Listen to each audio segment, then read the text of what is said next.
ఎగువన కురుస్తున్న వర్షాలతో కొమరం భీం ప్రాజెక్టుకు వరద పోటెత్తుతోంది.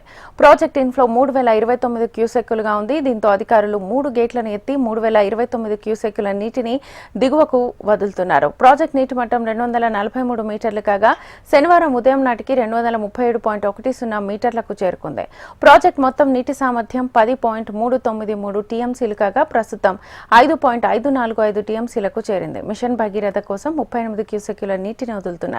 ప్రాజెక్టు ఆయకట్టు 45,500 ఎకరాల్లో విస్తరించి ఉంది.